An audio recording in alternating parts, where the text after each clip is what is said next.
It's Friday. It's a football Friday, and welcome to the National Football Show. It's your boy, Dan Sileo. Damn, this is a great time of the year. Football Fridays, football Mondays. I mean, come on, man. This is the greatest time of the year because now we're getting into where we can start to get a true evaluation of what your particular football team is going to look like. We're going to get into 3 games soon.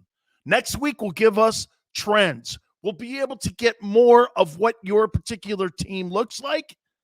And week 2 is going to tell us a lot more. See, it's a story. As your football team goes through these 17 games this year, it's a storyline that's being written. Chapters are being written. The Eagles had a great first chapter against the Atlanta Falcons, 32-6. Awesome start. Awesome grabbing me and making me sit down and want to read the book. Now you got the Niners this week. Then you've got the Cowboys. We'll hit on that game last night. Okay, he's no longer Tyler Heineken. He's now Tyler Heineke.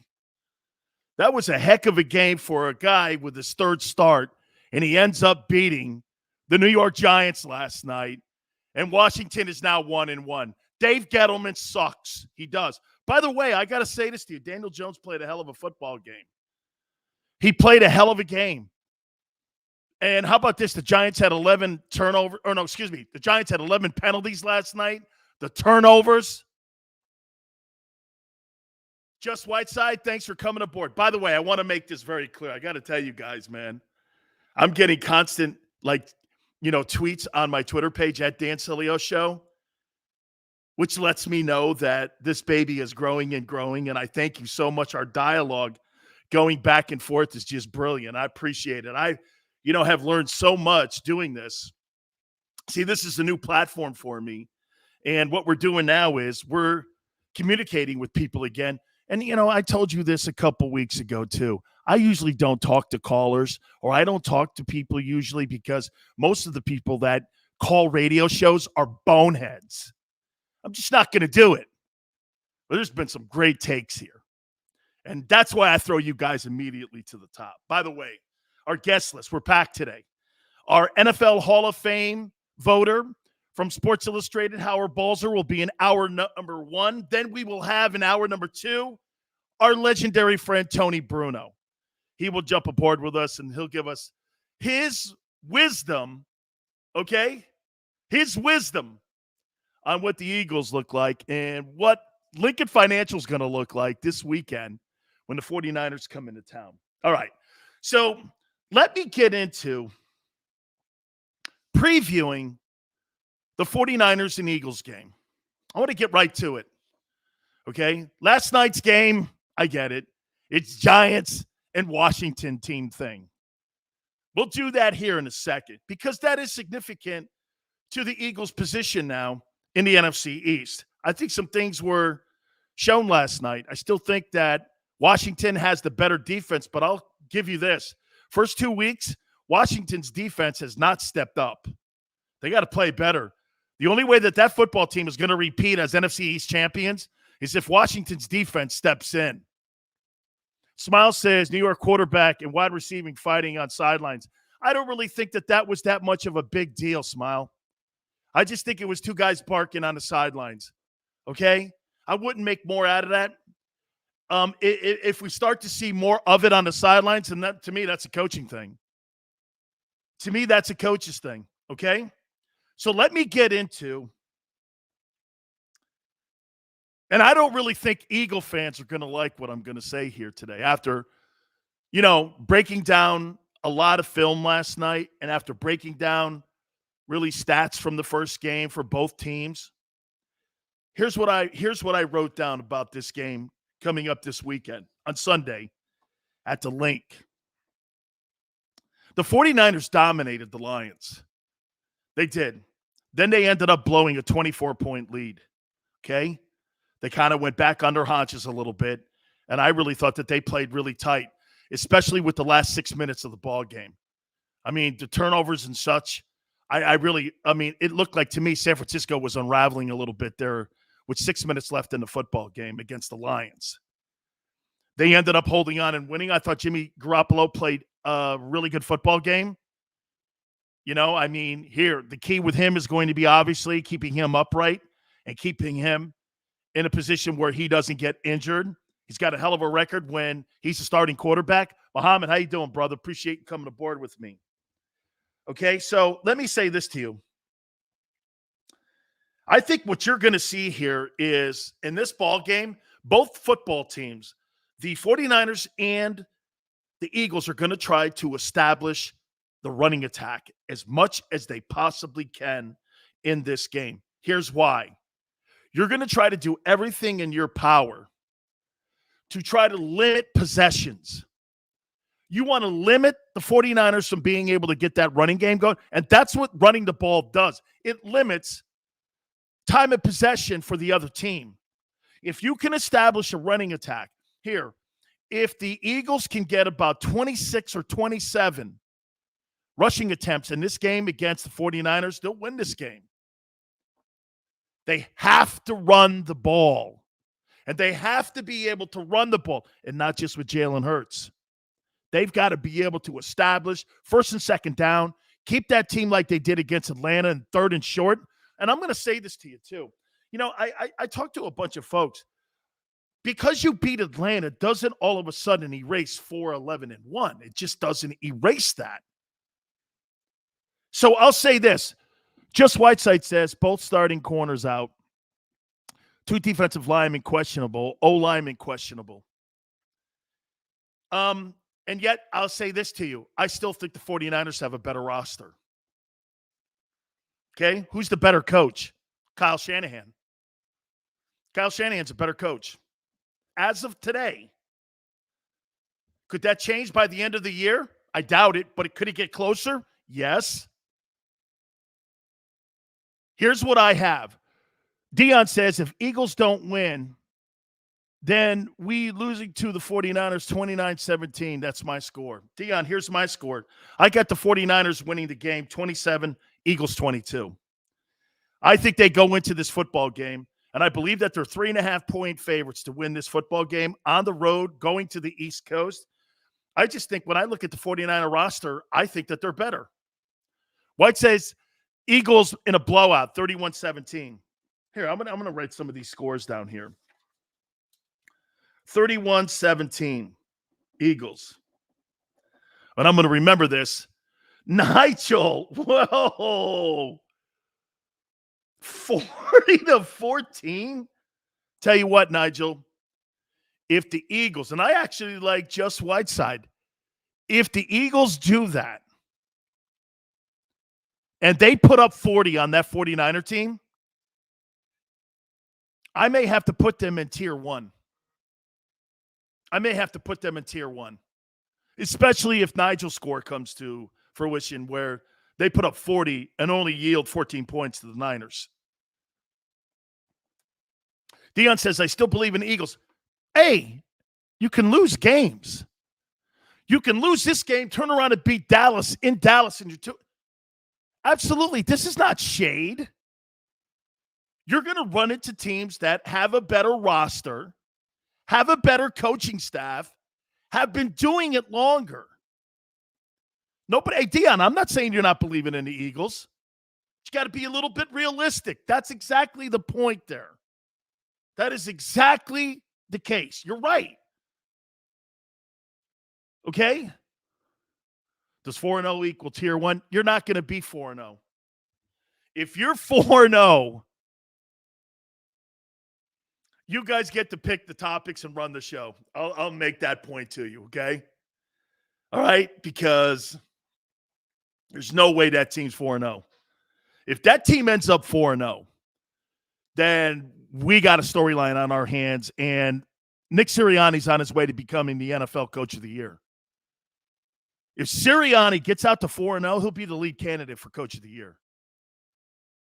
And Jalen Hurts will be in a conversation for potentially being a Pro Bowl player, because there's no question that he would have had to have had a massive.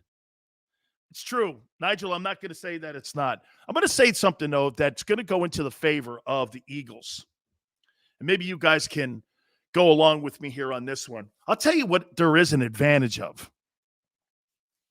And again, being very transparent, I still think the Eagles have improved massively from a year ago.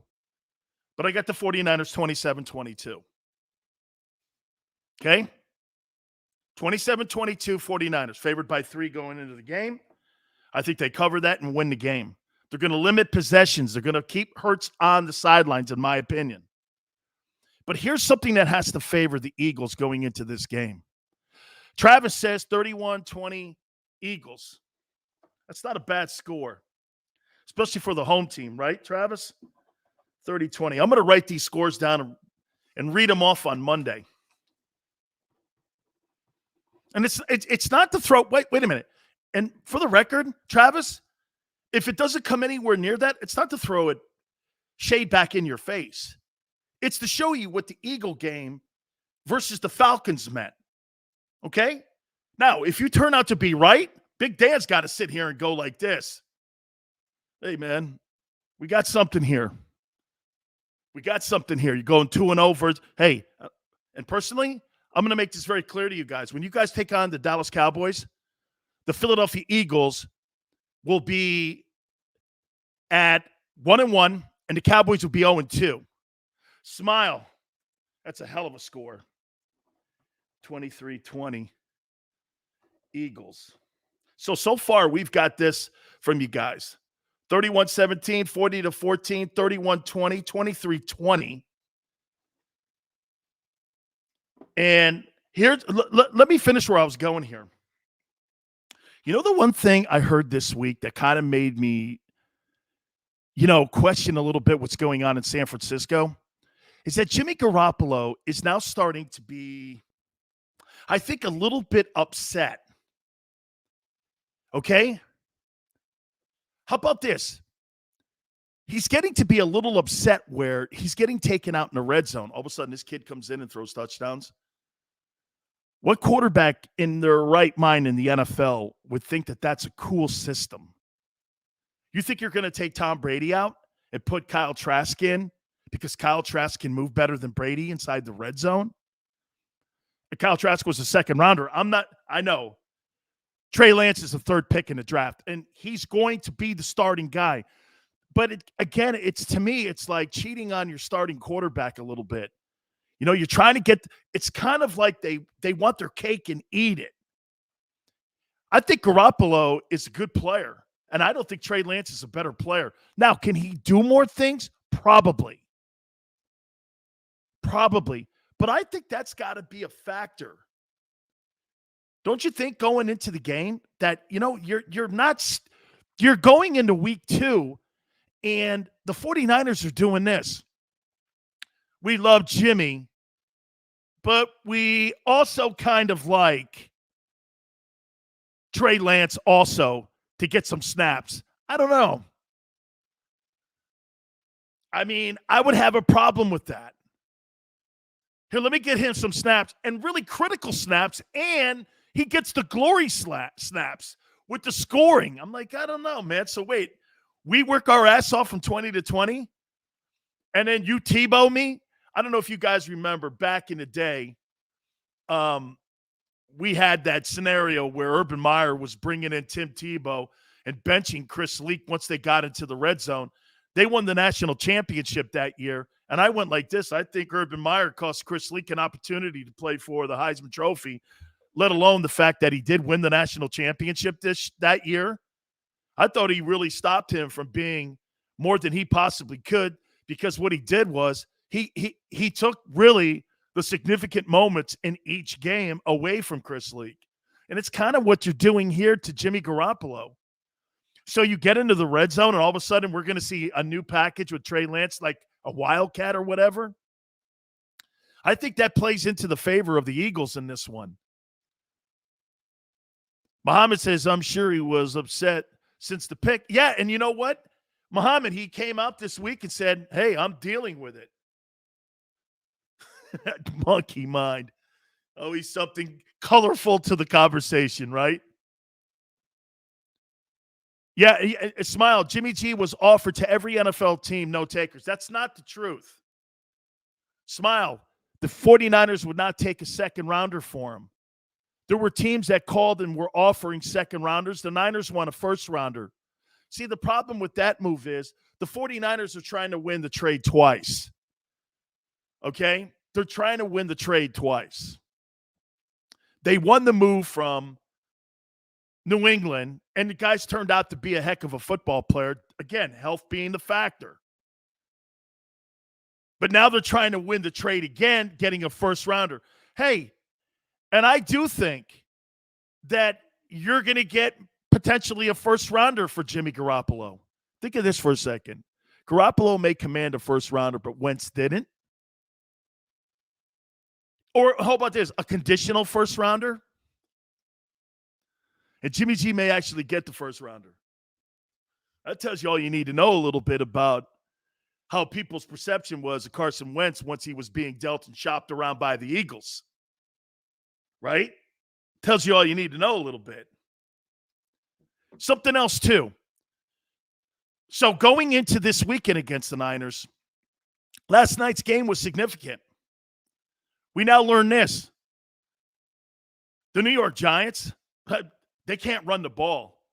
Barkley had a couple breakoffs, but outside of that, they can't run the ball. They cannot run the football. That offensive line was exposed last night. How about the 11 penalties? The Giants are not an organized football team.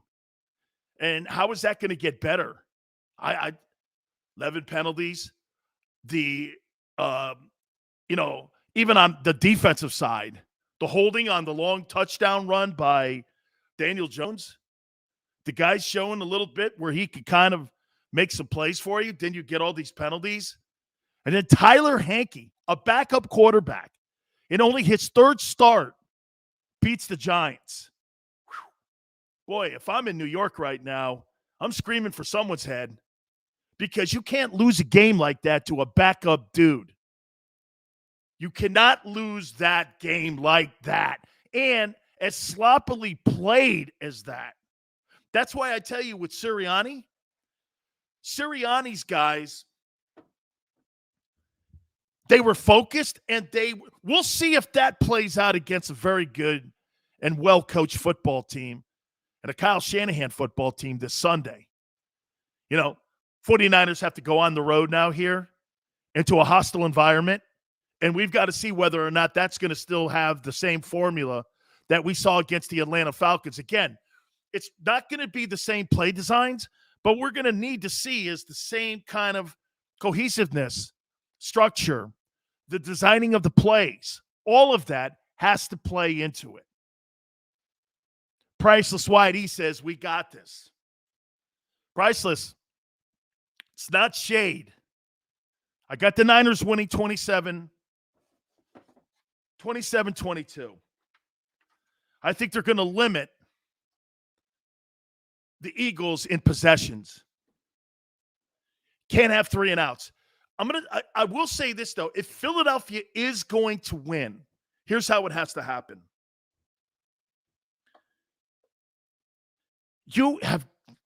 It's got to be 25 snaps where you're running the ball and you get 150 yards rushing. You get 25 rushing attempts. And you could put that number up.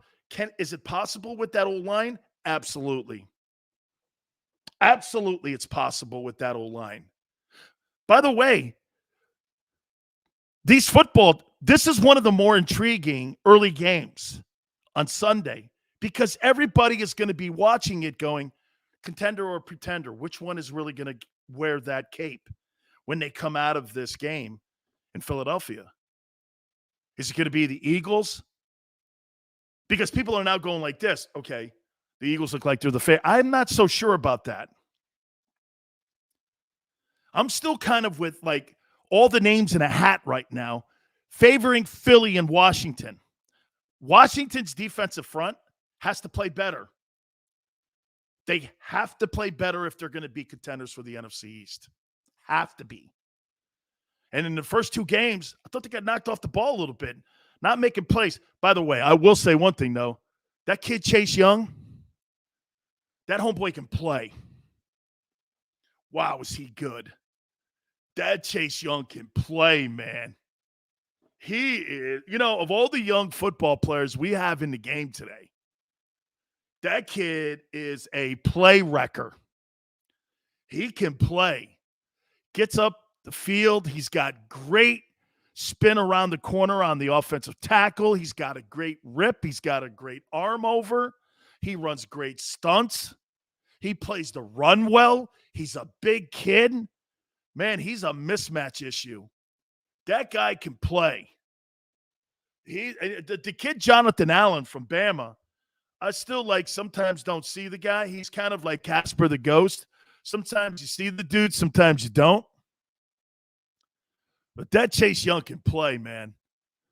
Priceless says San Francisco's best corner just tore his ACL. I understand this. Jason Verrett's out. I'm expecting one of those wide receivers to go off. Okay, that's if you can get if Melodic keeps the pressure cool and Nick Bosa's not getting back there, yeah. Dude, priceless. Chase Young is elite. That kid's an elite football player, man. I watched him last night. I'm like, now, the New York Giants really don't have a great offensive line to say anything. Here's what Just Whiteside says. Hurts going for 95 yards rushing and 2 rushing TDs, 275 yards passing. You win the game if you get that. And 2 passing TDs. Eagles will have 180 yards rushing. Wow. Whiteside, that fits in. If those numbers that you're quoting there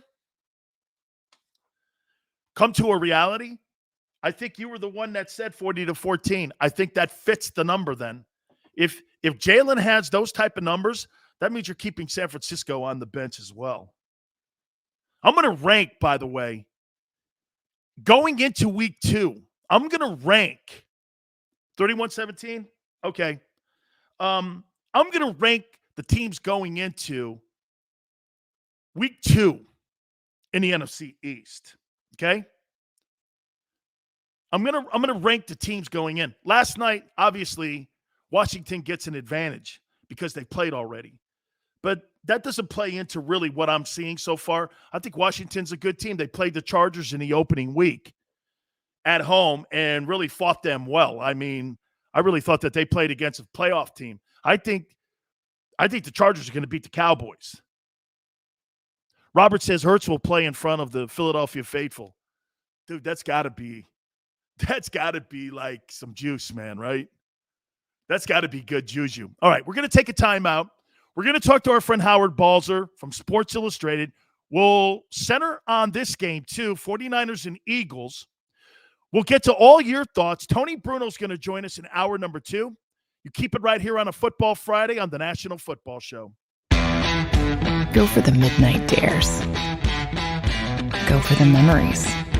Go for the view that goes on forever. Go for the bubbles in your bathtub and in your drink. Go to bed whenever you want. Or don't. Go for him. Go for her. Go for the win. Go to Ocean Casino Resort. Book your trip at theoceanac.com. At Stateside Vodka, every new customer gets the world's best rocks glass. Free. What's that? A rocks glass? You're telling me that bottle is cut in half? You could say that. Holy shit. Glass is for cocktails, right? It's for this, and that. Is the length of the glass equal to your... You betcha. But is it made out of... Glass? Yeah, okay, but is the rip... Smooth? Will you stop doing... That? I'm the professional here. And you're telling me I can get one of these glasses for free? That's right. 1 free rocks glass per customer with each first-time purchase of Stateside Vodka. All from the company that's highly awarded. 0 carbs, 0 sugar, and deliciously tasting vodka. So good, it just disappears.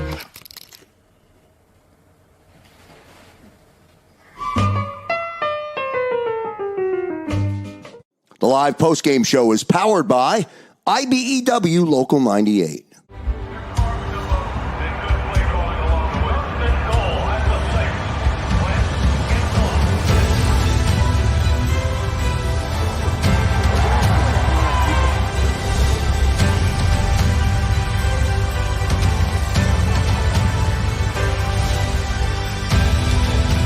field of life, First Trust Bank is there for you. Champions on three. 1, 2, 3. Because Philadelphia dreams deserve a Philadelphia bank. When it comes to the fight against insurance companies, large corporations, and the healthcare industry, injured victims are always the underdog. But that doesn't worry us. At Messa & Associates, we're an injury law firm from Philadelphia, and we come to fight. Our clients know that they've got representation with a chip on its shoulder, and it's the same chip that makes Philly the toughest city in the country. Call 215-568-3500 or visit us online at messalaw.com. Messa & Associates, the toughest injury firm in Philadelphia.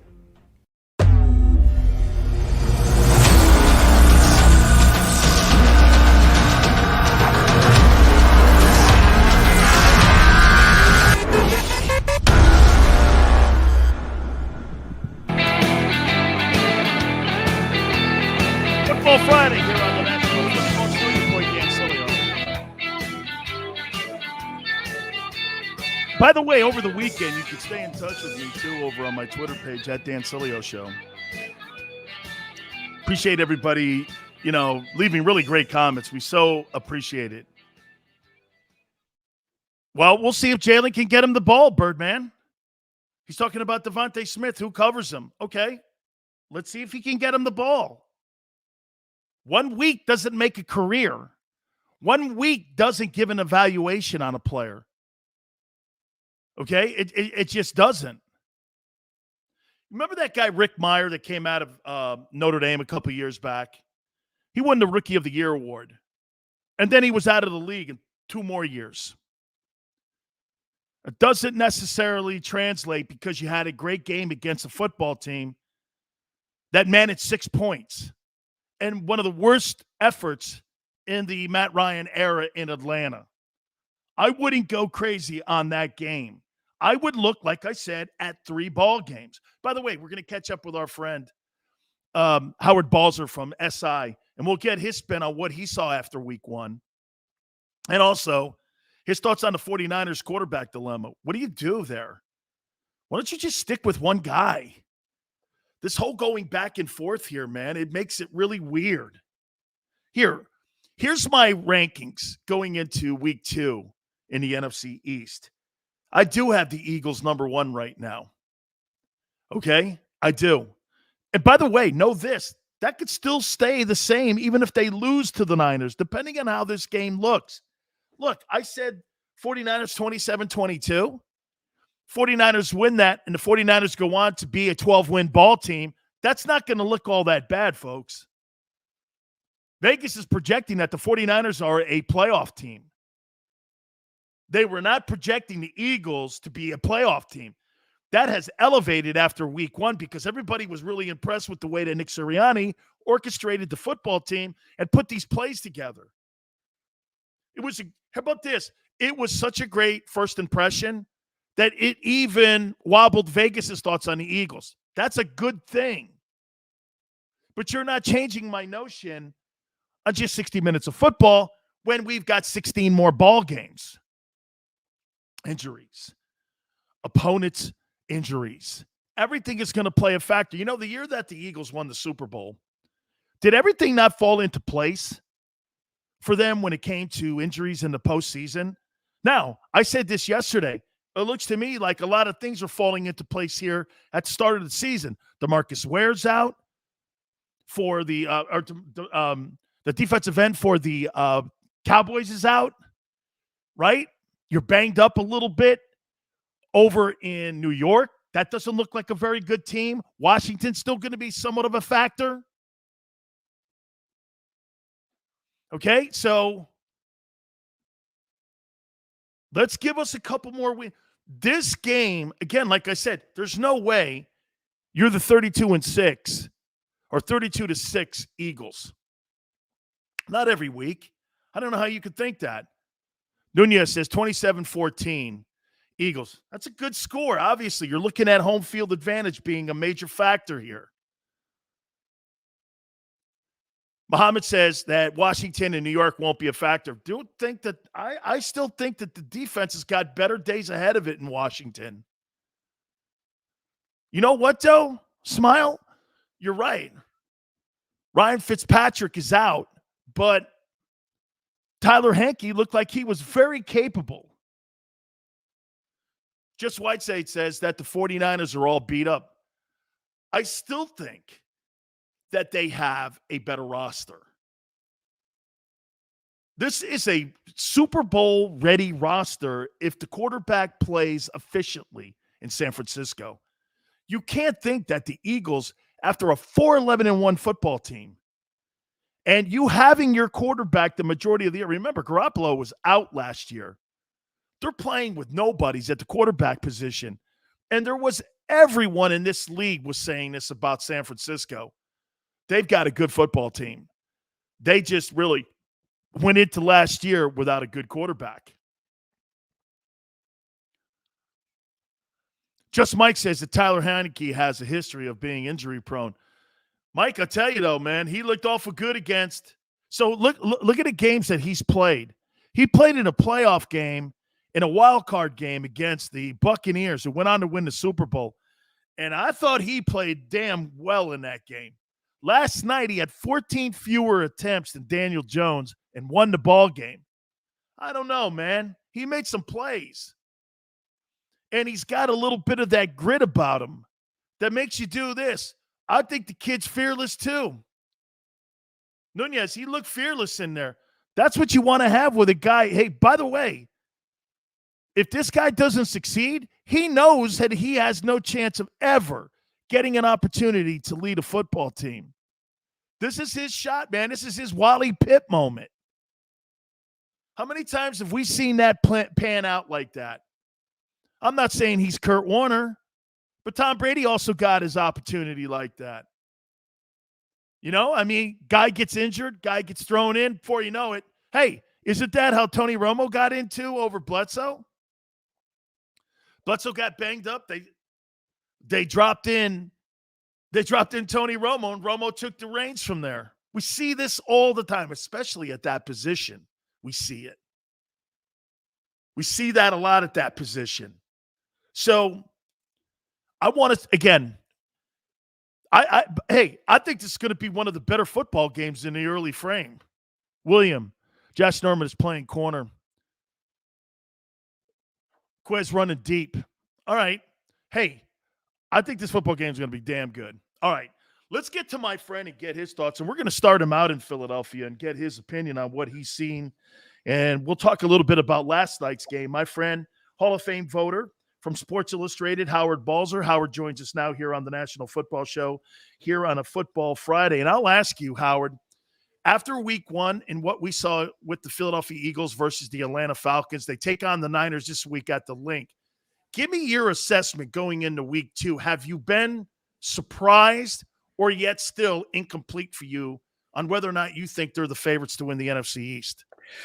In terms of being the favorites, yeah, Dan, I think it might be a little early, a little incomplete. I mean, heck, we saw two pretty competitive teams go at it last night in Washington and the New York Giants, and of course you have the Cowboys, obviously, but yeah, you have to be impressed by what the Eagles did, especially when you look at a team that last year was totally decimated on the offensive line, and I mean they just lost everybody. I mean they had to bring Jason Peters out of retirement to play guard at one point. They were so desperate after losing Brandon Brooks and losing Andre Dillard. And then during the season, Lane Johnson went out. It was just awful. I think that had a big effect on the play, obviously the play of the whole team and Carson Wentz.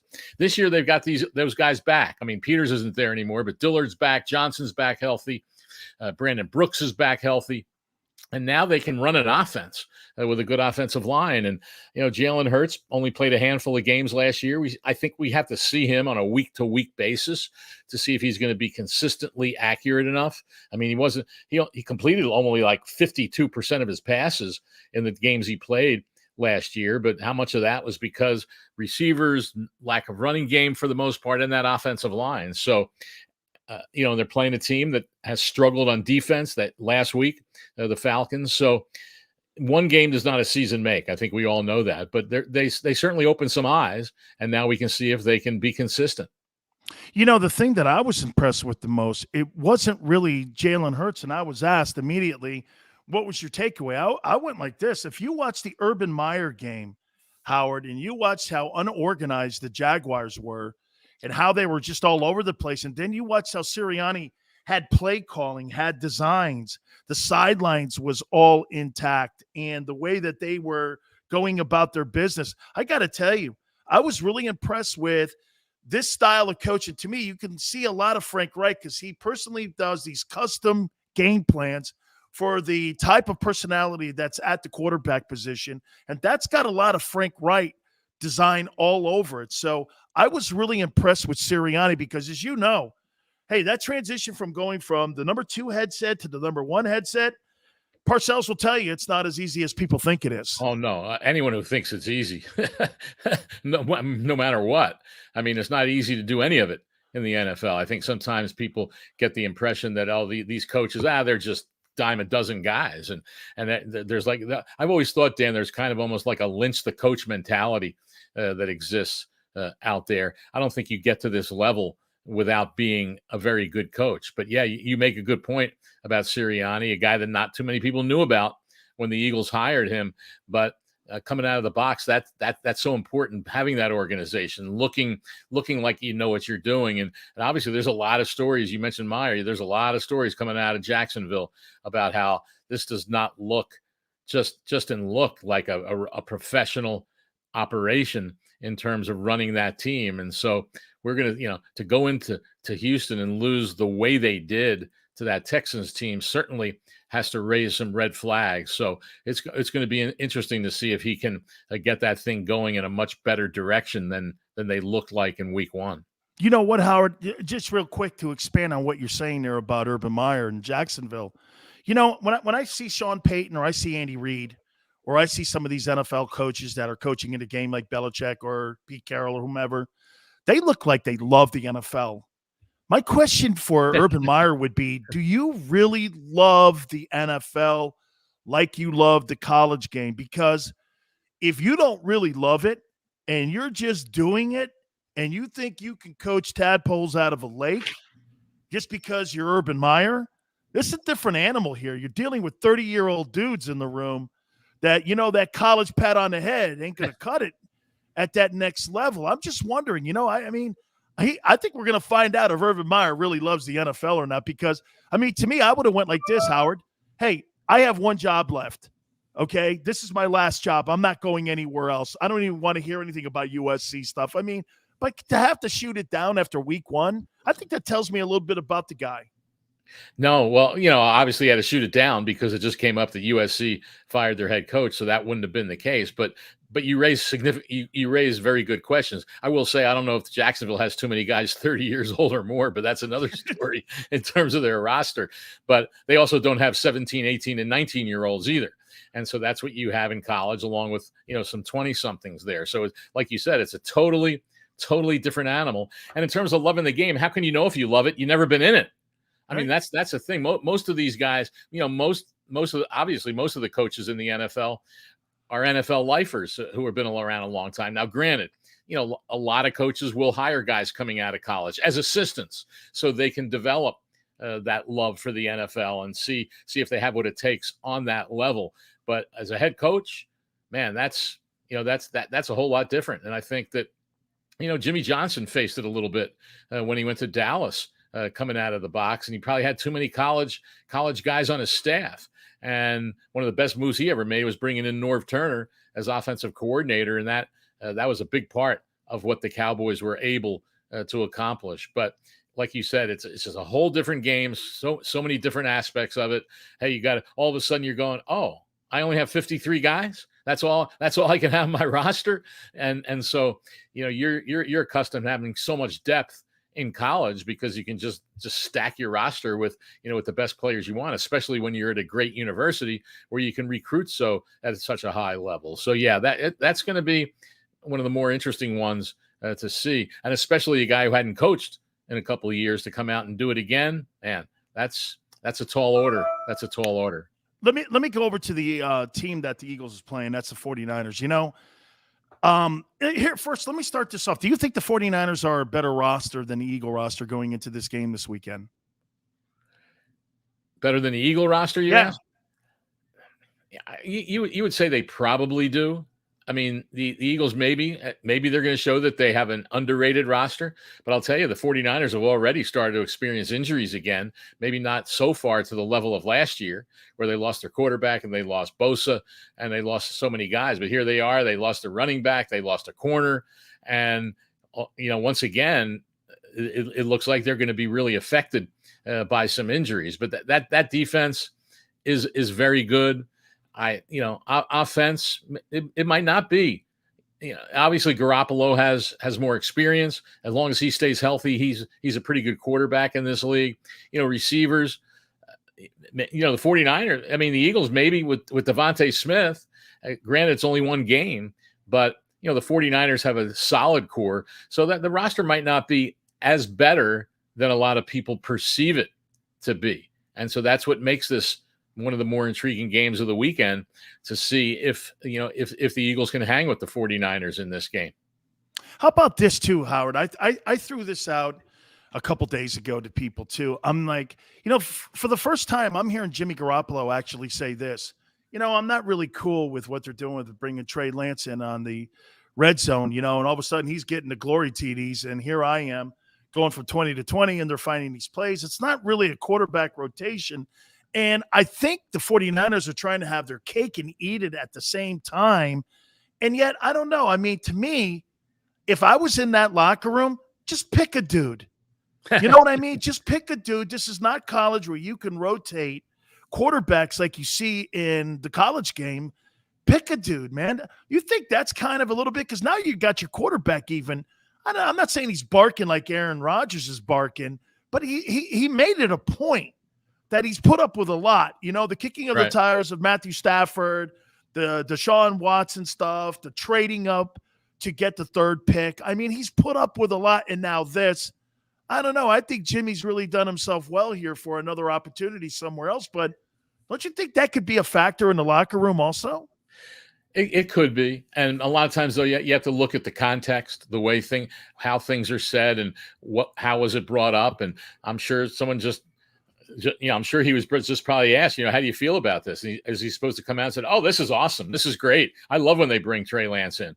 I mean, every quarterback wants to play, and and when you're the starter, you feel you should be out there all the time. I'm sure Drew Brees wasn't all that thrilled about it, but he was around a lot longer, with Taysom Hill in New Orleans, and they sure made that work, to a certain degree. So it isn't a true rotation. It's not as if they're saying, okay, you're playing a couple series and the next guy's going to come in for a series. I mean, they're using him for certain things and to give a little different look to the defense. But it also does take a quarterback out of developing a rhythm. And when he's out, if you're out on the sideline for more than just a play or two. So you could be, that can disrupt a rhythm. We always hear about running backs, and so they need a rest now and then. So it's an interesting situation, but inside the locker room, it's probably being handled a lot differently than the way it comes out sometimes in the media. Absolutely. Let's go to last night's game a little bit here, and I'll tell you something. Do the Giants find ways to lose? 11 penalties last night. I mean, the way that they go about their business, they had a couple splash plays in the running game, but that offensive line is terrible. They couldn't run the ball. Now, Washington, I thought that they would play a little bit better up front in the first two games, and they haven't, but they did enough in the second half of that football game. I thought Daniel Jones, he played a pretty damn good football game, but the Giants end up losing that ball game. Is it time for a change at the general manager's position? Because I don't know if Judge can really be held accountable just going into his second year, I believe, here. But how do you look at Dave Gettleman and the designing of that roster right now? Because the offensive line right now, I mean, Howard, is not very good. No, and it had some moments. And, of course, when they lost Gates to that injury, that was a tough one for him. They had lost a starter from last week's game, which is why he was moved to guard. So, of course, there you had going into game two already. You had two changes in the offensive line, which can be tough at times. You have 5 spots and somebody gets hurt, and instead of being able to put one guy in for that guy, you end up switching one and putting another one in. So that's 2 changes among 5 guys. And so it's, I agree with you on Daniel Jones. They had a chance there after the tough interception, the great play by Bradbury. They had a chance to essentially put that game away, and they weren't able to do it. Got a false start on 3rd and 2, and then a sack, and then you're out of field goal range. And I guess they did. It was just was that when they did kick the long field goal? I guess, yeah. Yes. But who knows? They could have gone down and not only scored a touchdown, but taken more time off the clock, and that ended up really being a factor late in the game. So I know there's obviously a lot of chatter about Gettleman in New York. I think you need the whole season. This is a team, Dan. And we saw Daniel Jones, the different things he was able to do last night.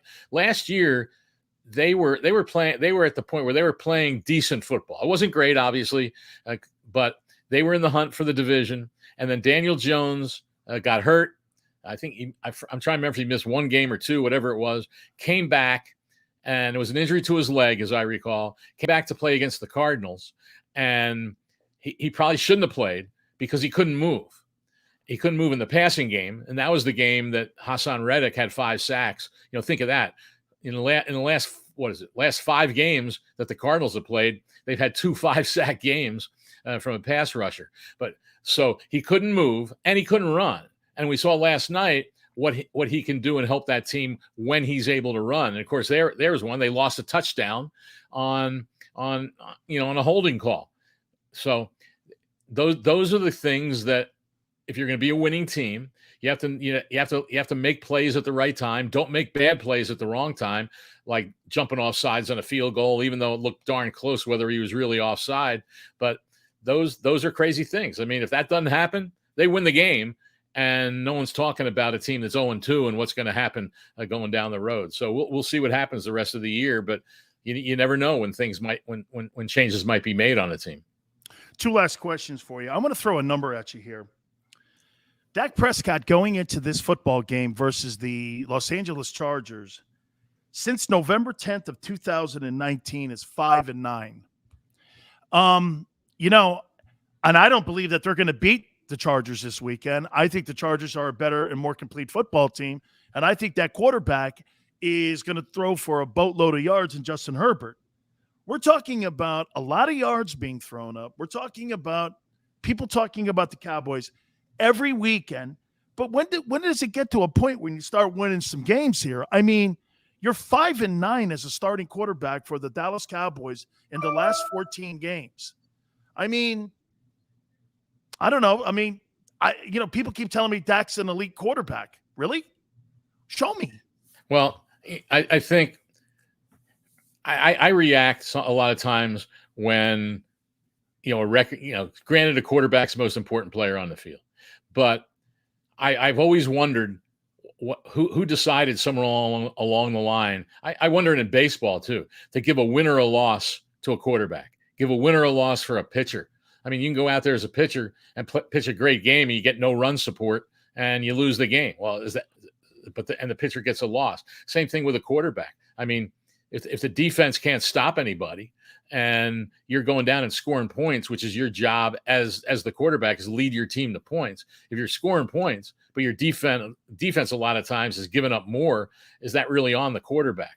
And the Cowboys are just not a complete team.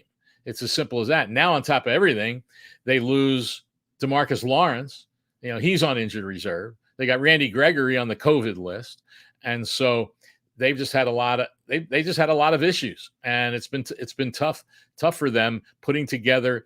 You don't have to have a championship level defense to win in this league, but you better have a pretty good defense who can stop somebody now and then and help out the offense. And right now, it appears to me the Cowboys don't have that. I have a question for your team. So, if I'm not mistaken, I believe Bill Belichick dealt Chandler Jones. Yes, he did. To the Cardinals, and a homie had a 5-sack game. I want everyone to know out there, you're talking Reggie White and their Thomas stuff. You're talking, if you look at his numbers, man, this guy's got some big-time statistical numbers. And I even tweeted out, I think that Michael Strahan sack record may be in jeopardy this year. And you know what? The way that the Cardinals look, I'll tell you, Howard, I'm impressed with the Cardinals. I think they have a shot. I don't know winning the division, but I'll tell you, they're going to make it awful interesting, that division in the NFC West. They should. There's no doubt about it. And it was interesting in that game last week against Tennessee because everyone all over the country, rightly so, is talking about the 5 sacks, 2 strip sacks that were fumbles and that were recovered and turned into points. He also had 4 tackles for loss in the running game. And he looks like a guy who, he's just a pure pass rusher just from his physical frame and the way he's put together. But he can play the run too. In fact, 2 years ago when he was runner-up, people forget this, he was the runner-up as Defensive Player of the Year in a team that won 5 games.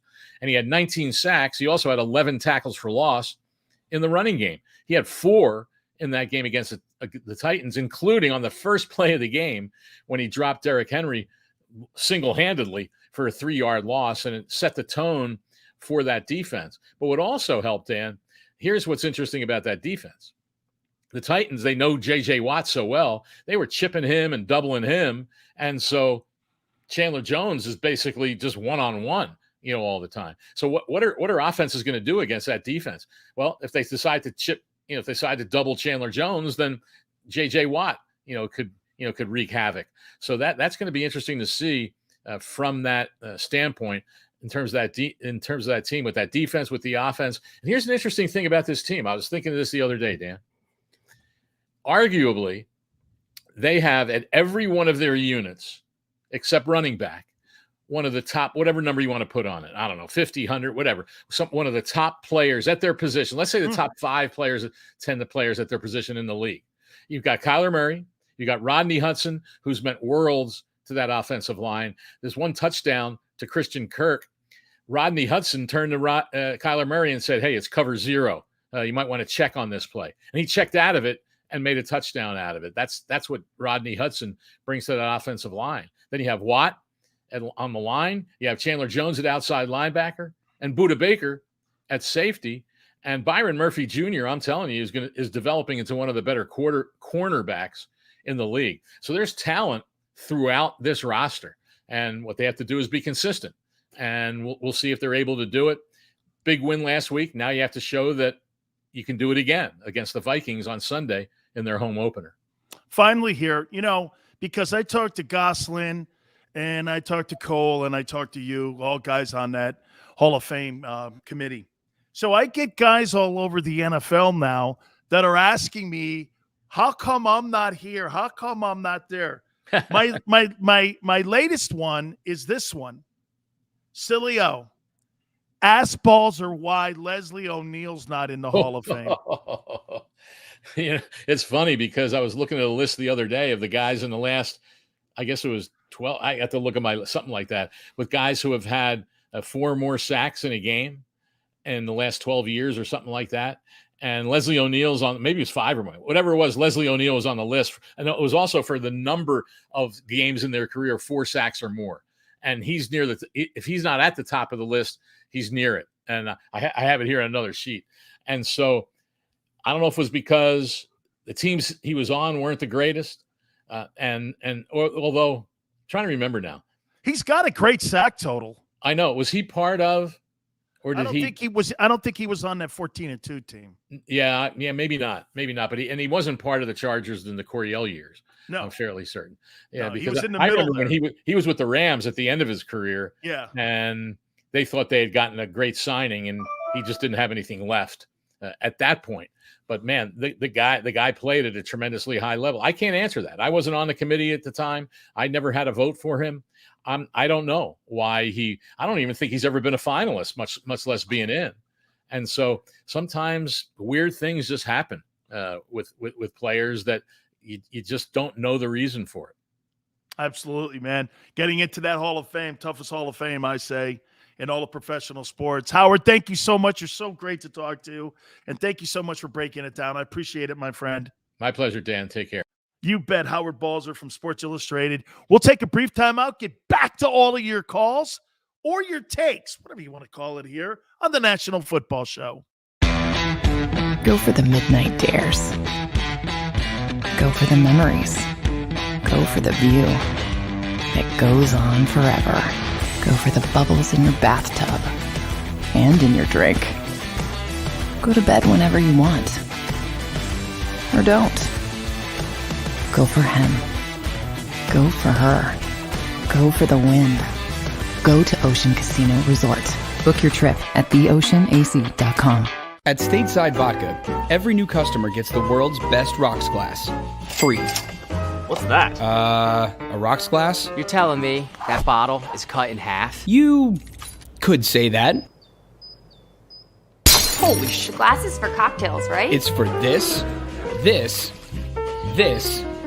and that.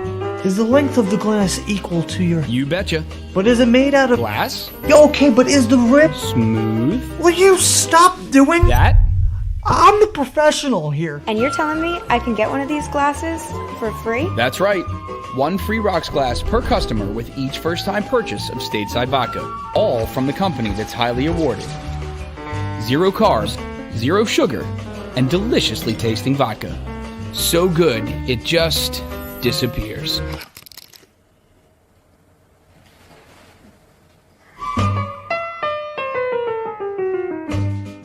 The live post-game show is powered by IBEW Local 98.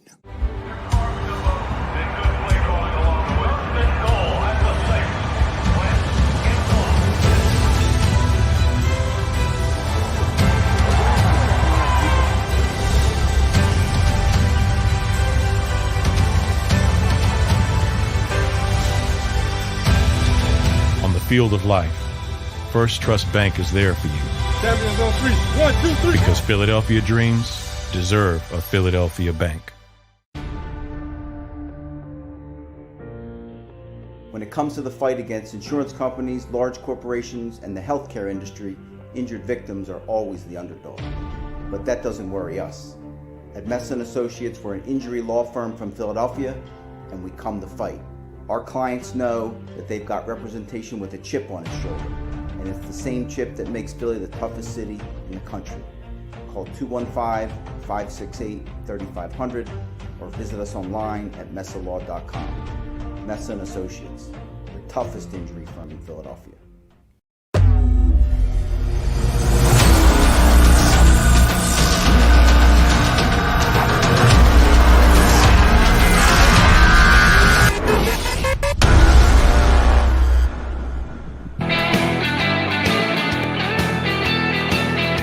Welcome back, National Football Show. Your boy Dan Sileo,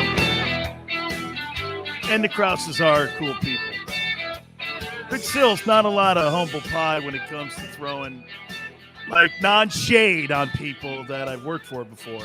You ask a question, you better be prepared for the answer. But these guys are good people, man. Very loyal to their guys, and I say that with great respect because you know me in the past. I've been known to throw a few darts at some people. They're good folks to work for, man. Really love it. How about that stat that I threw at you here? Dak Prescott since November 10th, 2019 is 5-9, and he's going to lose to the Chargers this weekend. That means they'll be 5-10. Okay? And their last 15 ball games. I know some of you are going like this, Dan, you can't blame that all on the quarterback. Yeah, you can. Yeah, you can.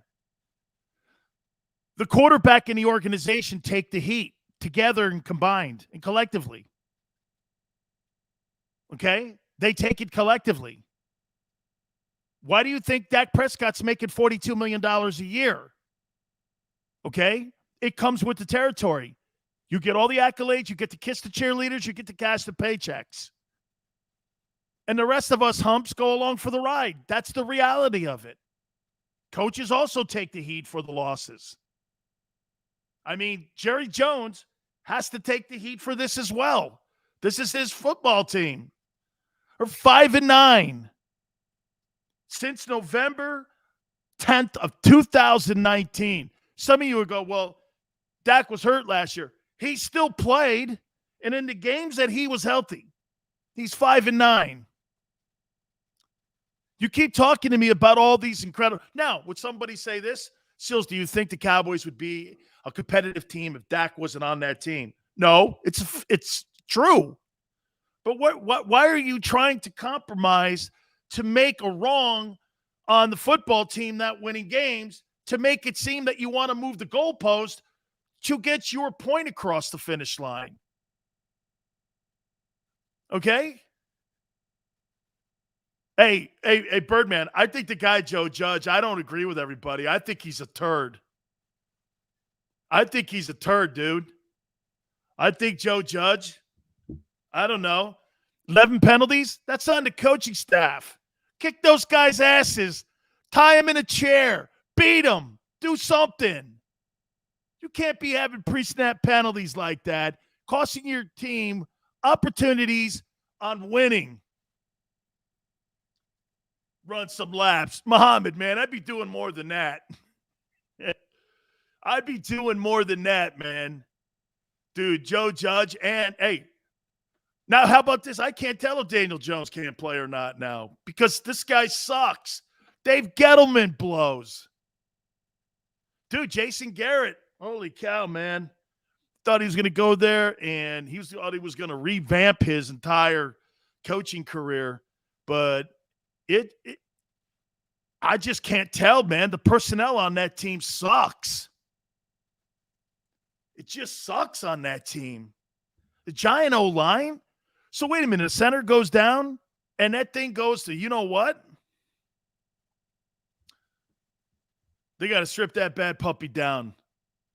Ken says Jerry Jones is the head coach.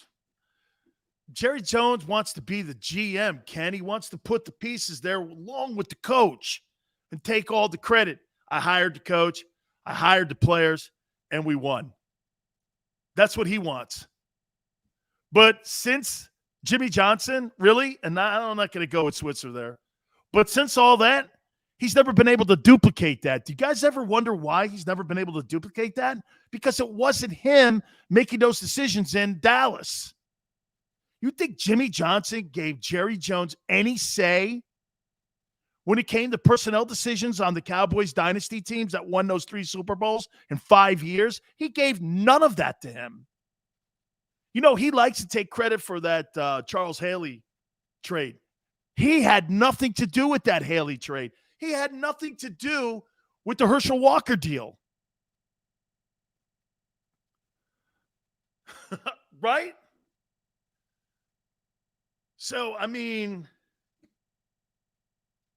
dude, the Cowboys are 5-9. I looked it up because I kept thinking, you know, Dak's thrown for all these yards, man. Surely he's got a winning record. Right? Surely. Well, Wick, the Cowboys wanted the kid from Alabama in the secondary. That's why they went with the linebacker. Okay? That's why they moved. I think they moved down in the draft because they got caught with their pants down. Denver takes the kid from Bama, the secondary dude. What is it, Surtain? And that's the guy that they had circled because they need corner help. Then they got the Penn State linebacker. Penn State linebacker looks like he's a player, but I personally, now that you got DeMarcus Lawrence out, you know, you've got, and by the way, and so now that, remember I told you yesterday, you had the giant pothead. Okay, you can't count on him ever. Gregory, you can't count on. Now he's on the COVID list. Great, dude. Guys bitching and crying about, well, you guys thought Aldon Smith was better than me. And Aldon Smith is like the least reliable guy in the history of the NFL. Him and Josh Gordon. You see Josh Gordon wants to get reinstated? Guy's been busted 10 times for smoking weed. By the way, I don't have a problem with anybody smoking weed. I got a problem when you're being drug tested, though, knowing, watch this. Hey, Josh, you're going to be drug tested numerous times because you failed numerous tests for marijuana. Okay, I won't smoke for 6 months. Can't do it. How can I trust you then? Your decision-making process sucks, kid.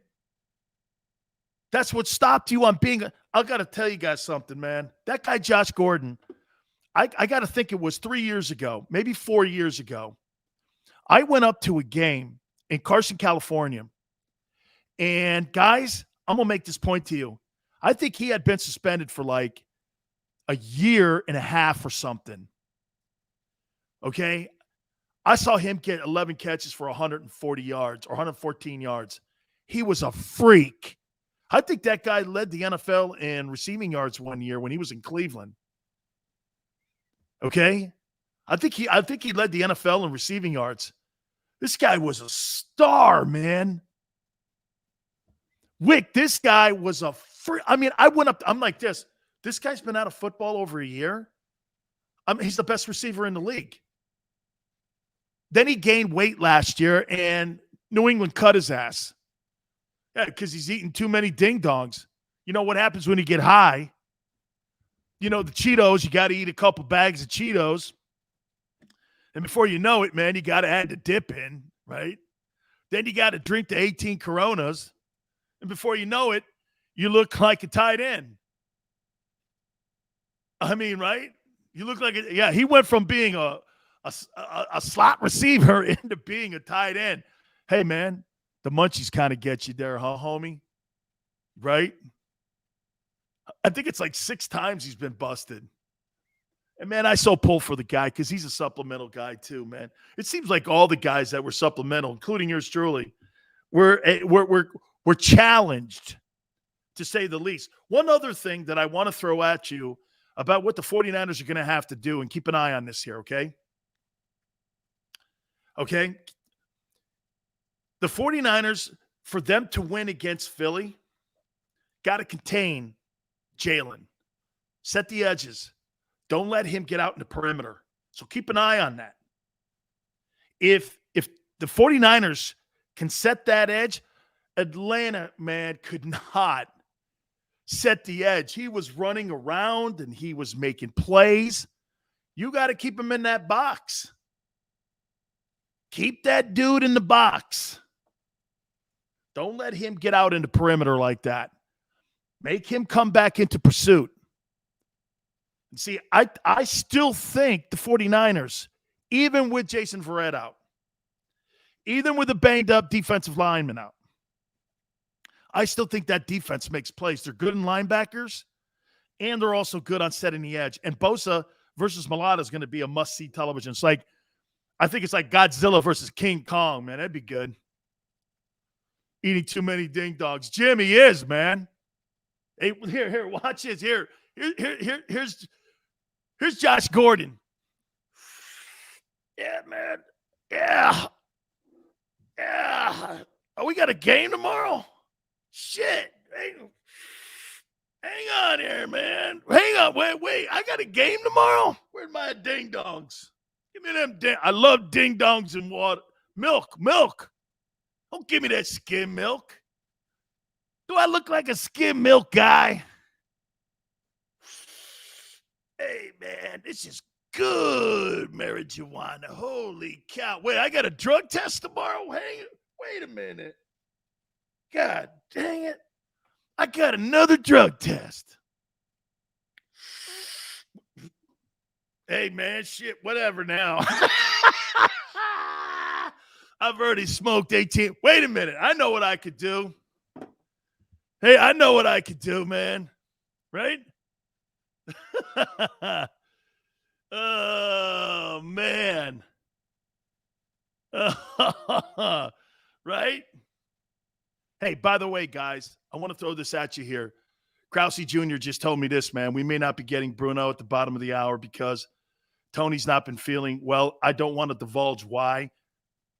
You know, he's saying that he's a little bit under the weather. So we may not be getting him. So make sure you fire something back at TB and tell him get well because even if he does come on, he's still not feeling hot. And I don't want to say why or anything like that, but I just want to keep you guys posted on. So we may be rolling towards the top of the hour together, and I have no problem with that. Hey, Muhammad, watch it. And by the way, I have nothing against people smoking weed. Okay? Not at all. But, dude, when you got a game tomorrow, watch it. Yeah, man. Oh, shit. Yeah. Yo, hey, can I get reinstated, man? Hey, man. Why do I sound like, hey, man? You think I could get, another bowl? Where's my hookah?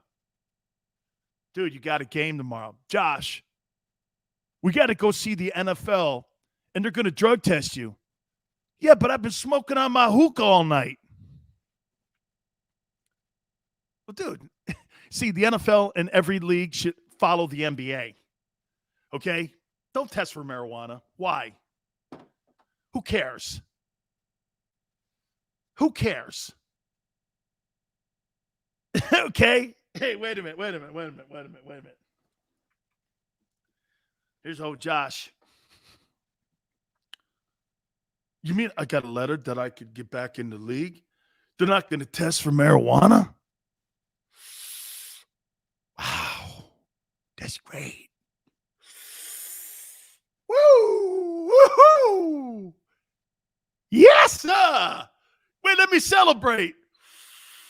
Hell, I'm open for business. Tell me where I could go. Yes, sir. Tell me where I could go. Oh, no, he's not doing this, at least. See, I'd have a problem with this. Okay? I'd have a problem with that, but not with this. Hey, man. Hey, we're all lit. Hookah. That's right, Ken. Hey, Birdman. I always say this. Like Randy Gregory, the dude from the Cowboys, okay? Hey, they told him at Nebraska. Priceless. Get this. They told him at Nebraska, you got an NFL combines. They're going to drug test you. You know what that dumbass does? Yeah. Okay.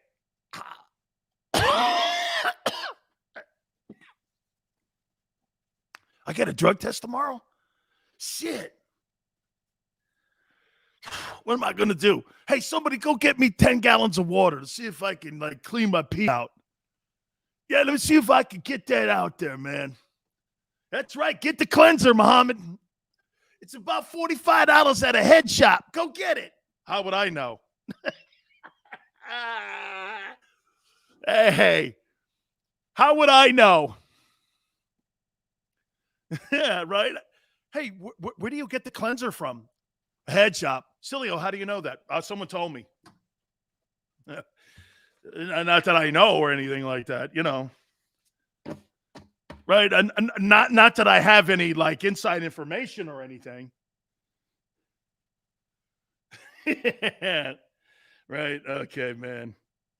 So, hey, do you see this? The Indianapolis Colts are going to have an in-season Hard Knocks. Holy cow, is that going to be a train wreck? Philly, the podcast. Pay me as much as they make. And smack the drugs out of everyone's hands personally. Dog, you're a dumbass. You're making $13 million a year, and you're going to puff it away on a joint? Big Sills ain't going there with that. Now, I like ding-dongs. Well, you could tell. I'm a ding-dong connoisseur. You take the ding-dong, you put it in the refrigerator, not the freezer, the refrigerator. You put your cold glass of milk in the freezer, 15 minutes tops. Get that little crust around the top with a little bit of frozen ice around it, right? Just a little bit around it, right? Then you get them ding-dongs out and you just start doing this. Dip, dip, dip, dip, dip, dip. How you doing? Dip, dip. Yes, sir. Oh, Joey. I've made a critical mistake here.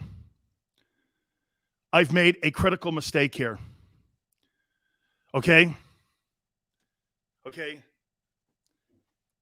You're right. It's devil dogs. Please, God, forgive me. I know not what I do. If you could forgive me, please forgive me. Because they're not ding-dongs. They're devil dogs. And God, we trust. Thank you. And thank you for making me come correct. You know what, though, guys? Devil dogs are East Coast things.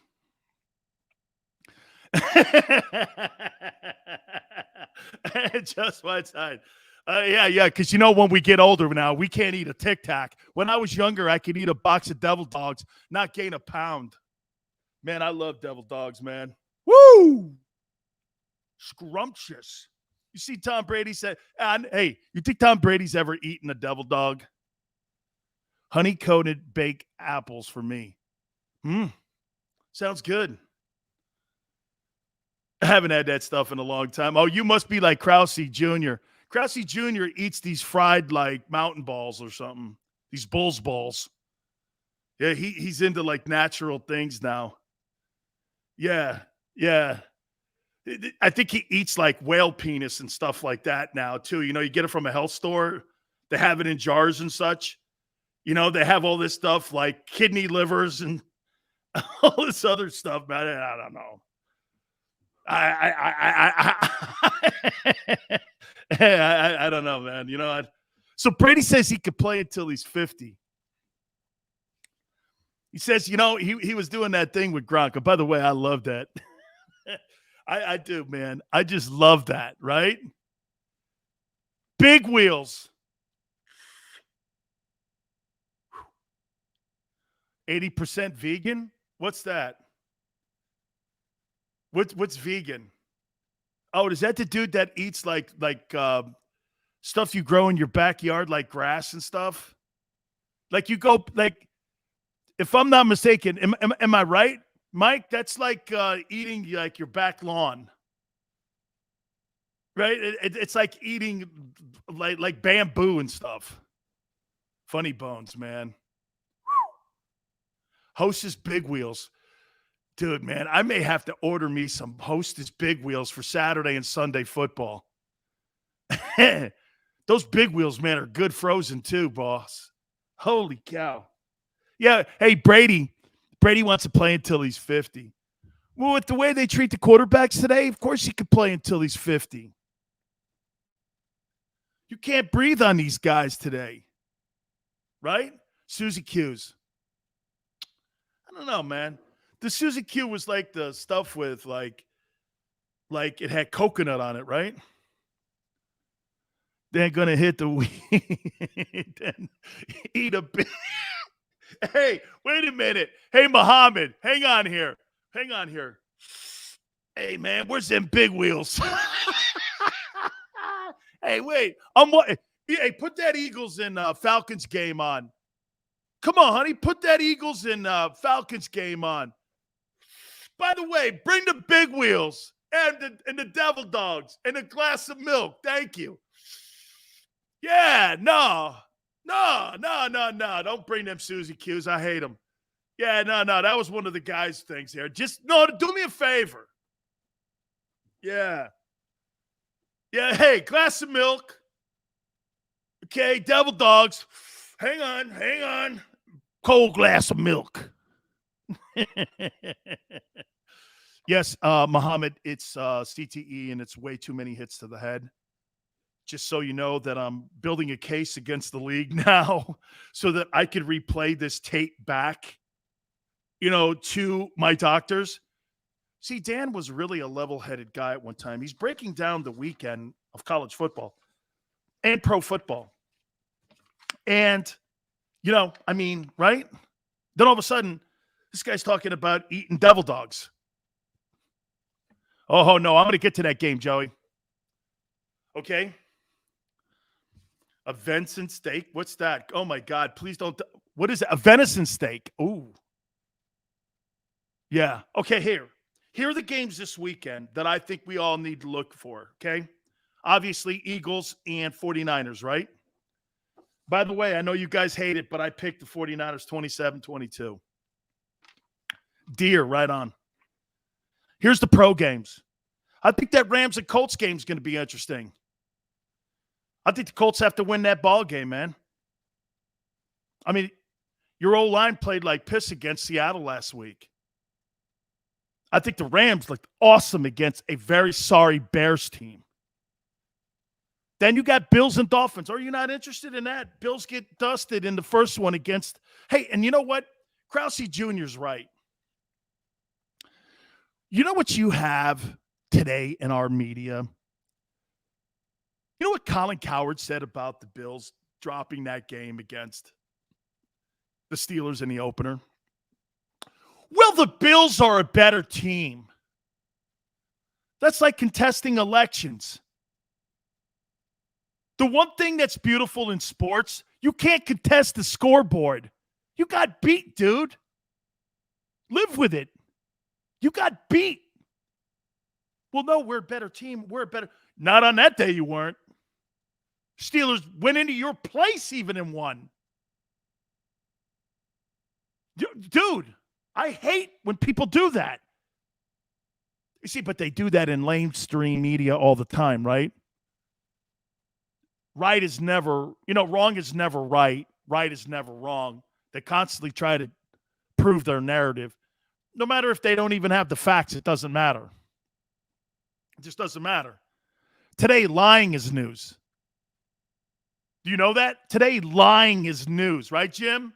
Lying is news today. It's true. Lying is news. Yeah, but that's not true. Who cares? Who cares? Participation trophy. That goes in the toilet in my house. We don't have any of those around here. You got to be on the podium. This Kansas City-Baltimore game is going to be good.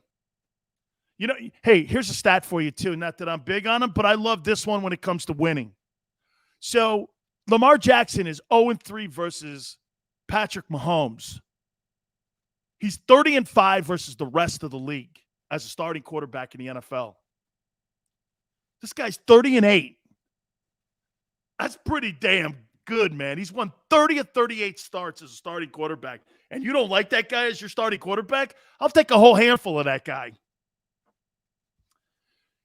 Here is the top college games. You know what? I'm going to watch Nebraska, Oklahoma. I know Nebraska sucks. Okay? I'd like to have seen this game on Thanksgiving. This was a big Thanksgiving Day game. I think Scott Frost, he needs to win some ball games there in Lincoln. I think that's going to be a pretty good football game. Bama, Florida. Now, this is going to be a tough one for me here. Okay?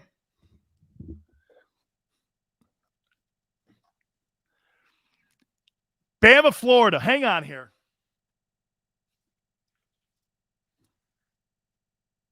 See, I can't stand Bama,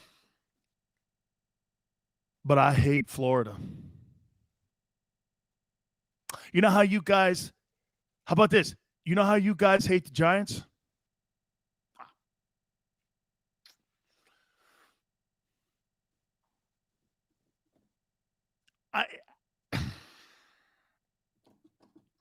I got to go for Bama. No way, Wick. No way. No way. Oh, hey, Wick. You have to root for the Giants. Okay? You got to root for the Giants. If you root for the Giants, I'll root for the – no way. I ain't rooting for no Gators, man. No way. USC, Washington State. Watch the Trojans drop this thing to the Cougars because of their coach getting fired. Watch. There's too much chaos in that building right now. I think Auburn, Penn State's going to be interesting. I think those are your games there. So those are your college games that I'm going to be. Oh, yeah, and Miami's playing Michigan State. Don't be shocked if Michigan State ends up beating UM. Yeah. Let me take a brief timeout. We'll get back to all you dudes. Jim, everyone else, keep it right here on the National Football Show. Go for the midnight dares. Go for the memories. Go for the view that goes on forever. Go for the bubbles in your bathtub and in your drink. Go to bed whenever you want. Or don't. Go for him. Go for her. Go for the win. Go to Ocean Casino Resort. Book your trip at theoceanac.com. At Stateside Vodka, every new customer gets the world's best rocks glass. Free. What's that? A rocks glass? You're telling me that bottle is cut in half? You could say that. Holy shit. Glasses for cocktails, right? It's for this, this, this, and that. Is the length of the glass equal to your... You betcha. But is it made out of... Glass? Yeah, okay, but is the rib... Smooth? Will you stop doing... That? I'm the professional here. And you're telling me I can get one of these glasses for free? That's right. One free rocks glass per customer with each first-time purchase of stateside vodka. All from the company that's highly awarded. 0 carbs, 0 sugar, and deliciously tasting vodka. So good, it just disappears.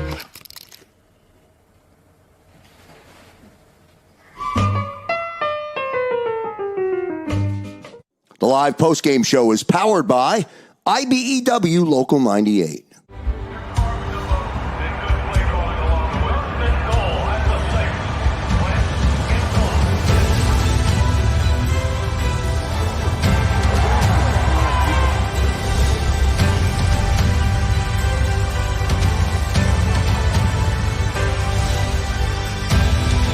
On the field of life, First Trust Bank is there for you. Champions on 3. 1, 2, 3. Because Philadelphia dreams deserve a Philadelphia bank. When it comes to the fight against insurance companies, large corporations, and the healthcare industry, injured victims are always the underdog. But that doesn't worry us. At Messon Associates, we're an injury law firm from Philadelphia, and we come to fight. Our clients know that they've got representation with a chip on its shoulder, and it's the same chip that makes Philly the toughest city in the country. Call 215-568-3500 or visit us online at messalaw.com. Messa & Associates, the toughest injury firm in Philadelphia.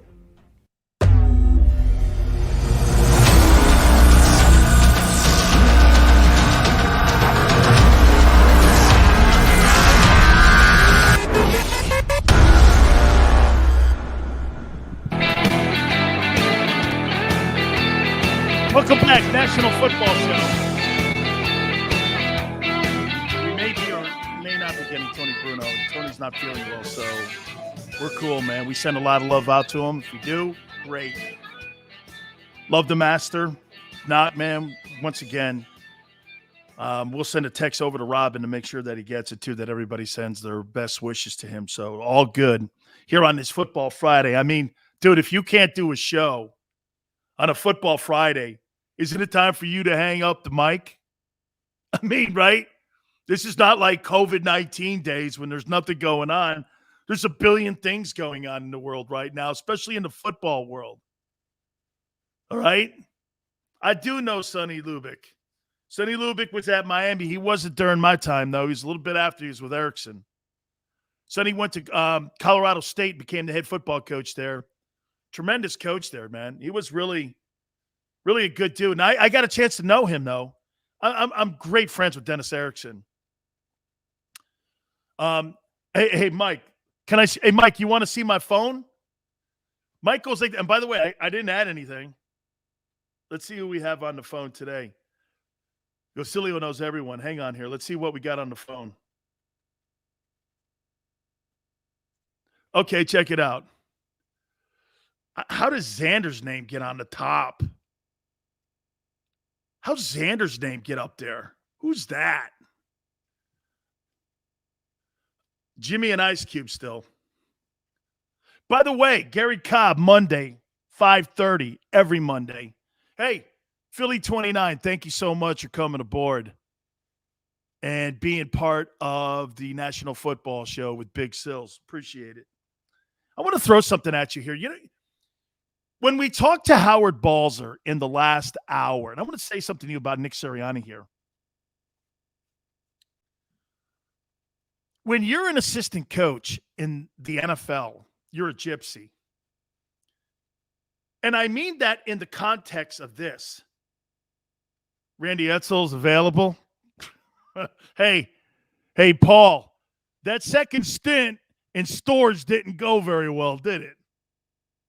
That thing didn't go very well, right? I don't think so.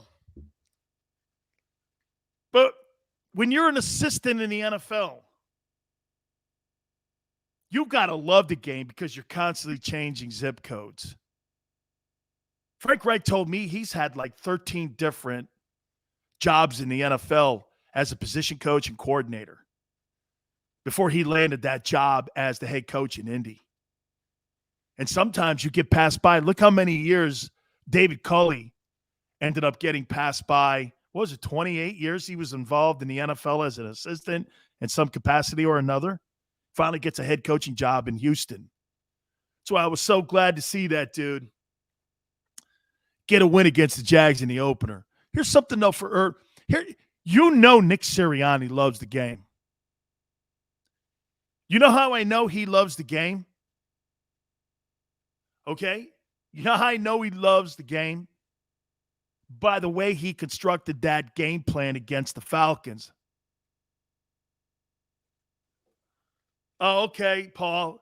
Paul's throwing shade on me because my stint at Maryland didn't go well. Hang on, Paul. I got something for you, though. So wait a minute. Remind me where I was when it comes to Sirianni and Urban Meyer. Paul says my stint in Maryland didn't go well. Hang on, Paul.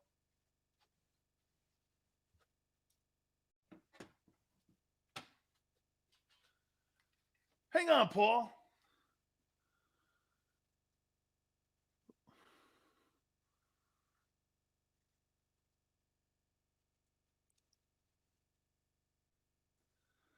Looks to me, Paul, like an ACC championship for Big Sills. I don't know. And Big Sills was the backup as a 19-year-old freshman on that team. I don't know.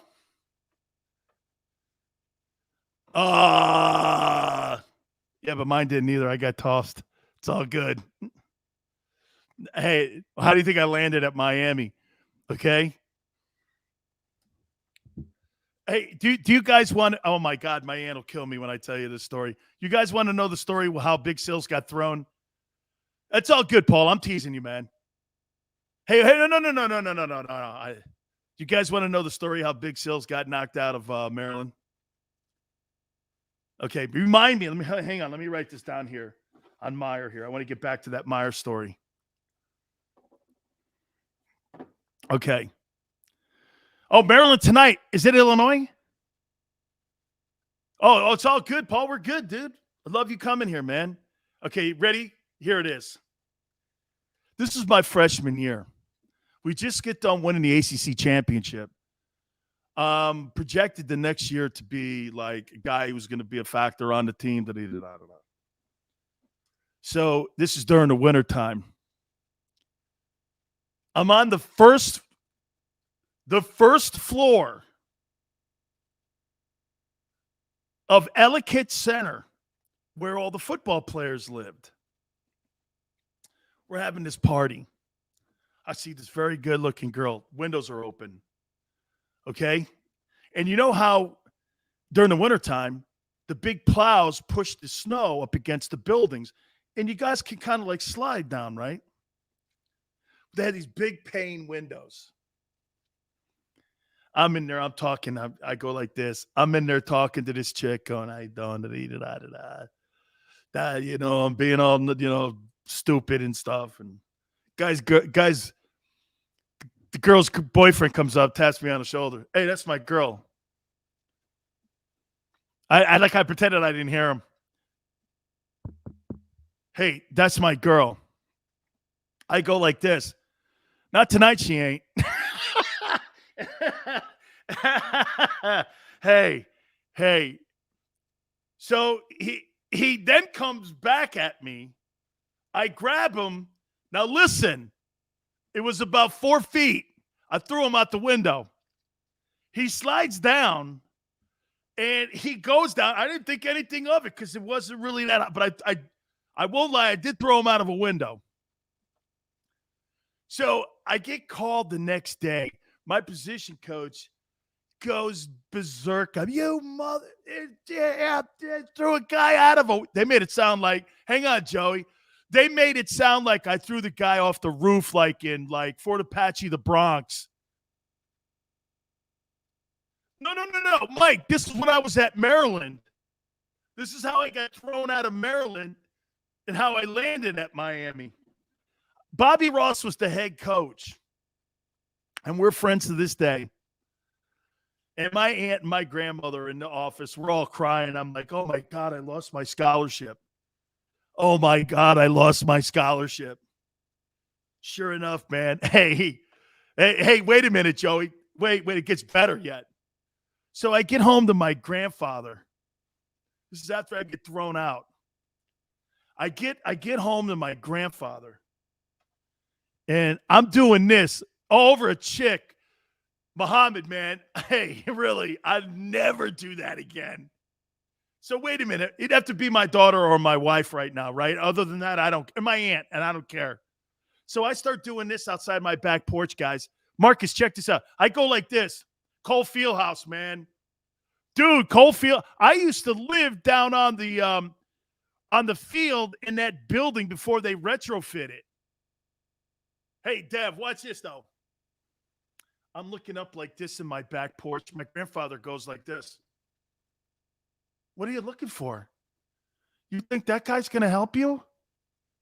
If you don't get picked up by a college and get a scholarship, you're going to the Army, guy. But I thought my grandfather was going to feel sorry. He's like this. You think that guy's helping you? I just get thrown out, lose my scholarship. You think that guy's helping you? He ain't helping you. What are you looking up for? Oh, my God. So I get down to Miami. And they go like this. Well, you're not on scholarship yet. You have to prove it. Wait a minute. It gets better. You have to prove it. You have to prove that you deserve a scholarship. I went down to Miami with no scholarship. And I had been offered a deal by LSU, Oklahoma. Okay? Wait a minute. This is even better. I get down there. Jimmy Johnson and Butch Davis and Dave Wanstead, who love me. You guys have seen them on our show. They put me in the auxiliary locker room. In the auxiliary locker room, in the freshman locker room, next to the toilet, with water overflowing, with urine and piss and you know what, going into my locker. And I'm going like this. I deserve this. So finally, Jimmy comes walking in, because I benched like 500 pounds, like I said. I ran a 4.8. And so Jimmy starts doing this. Listen, I want you to know something. He took me in the office, man. He looked me dead in the eye, and he goes like this to me. He goes, let me tell you something, kid. I don't need you. I'm like, holy cow, it's over. He goes, right now I want you, but I don't need you. Don't make me send you home. One thing. Even if it's not true, I'm going to send your ass home. So I went out there the next 3 months and killed everything that was in sight. Everything. I won my scholarship, and I left there an All-American. And Bobby Ross used to go around telling everybody, there was a kid that I used to coach who had the potential of being one of the greatest players of all time. He ended up becoming one of the truly great college players. And he turned his life around at Miami. Shows you can do it. And I called Bobby Ross up after all those years. Muhammad, I called him up after all those years and thanked him for that story, because I heard people, Barry Sanders told me that story, that he said that he used me as an example of people turning his life around. I was like, Bobby Ross said that? An altar boy? Oh, my God. Mad Hatter? Every time anything was done? Holy cow. Did you make the play? Honorable mention on that one. But I made Sporting News and Sporting News. I made Sporting News. Remember that old magazine, Sport Magazine? I made that All-American team, and I was an Outland. Oh, wait a minute. Have you guys ever seen this?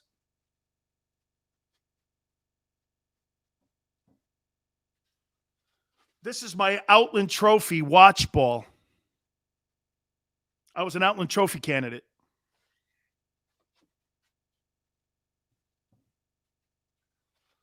Yeah. Hey, man. Hey, one more. Oh, hey, Joey, guys, one thing more to add to that thing. So the next year, man, I take like these towels, and I just want to show you how great a coach Jimmy is. So I take towels off the bed, and or towels out of the room, and I take blankets off the bed, and I get a call. Meet me on the field. There's Kevin O'Neill, the trainer, and Jimmy goes, "Did you steal those blankets out of the Shula Hotel? Did you steal those?" I say, "Yeah, I did." He goes, "Why?" He goes, "Because I didn't have any towels or blankets." You know what Jimmy did? Jimmy goes like this, "For God's sakes. For God's sakes. Get back in the huddle. Get back. The next day I walked in my room. There were sheets, pillowcases, bathroom stuff, a toothbrush, toothpaste, everything. So I walk over to Coach Johnson and I go like this to him. "Hey, Coach, thank you." He goes, "For what?" I go, "Coach, come on, man. There's 3 changes of sheets and there's blankets and towels, and thank you." It wasn't like my folks didn't have them. I just didn't bring them. And Jimmy goes, "Don't do that again."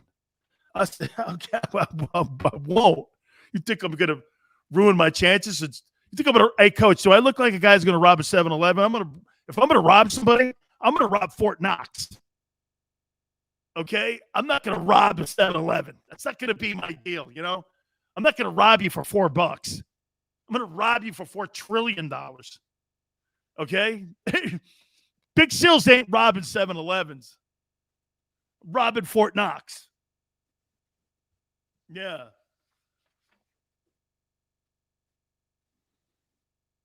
Oh, Kevin. Absolutely, man. And you know what? I think also, too, Kevin, I think what makes people not understand what these coaches are all about and what they mean to certain people to this day. I've had Dave Wannstedt and Jimmy Johnson on this program and Butch Davis, all 3 of their men. Hey, I would like to, if I could show you this, guys, I'll show you what Jimmy Johnson said, and I'll share something with you guys. I'll share this with you. This was between me and Coach Johnson. I said this, I go, and see, this is the stuff here. Hold on. I can't show the phone number. That's Jimmy's cell. "Coach, the way you talk to your boys made me cry a little bit." This was Jimmy's induction speech at the Hall of Fame. "The sacrifice your family went through for us, I didn't realize the toll it took on you. It was so amazing. I love you, Coach. Thank you for all you did for me and for us." And this is what Jimmy wrote back. "Dan, thanks. It was all worth it. And a lot of people, including yourself, helped me along the way." I'm gonna take the phone number off here. And there he says it right there.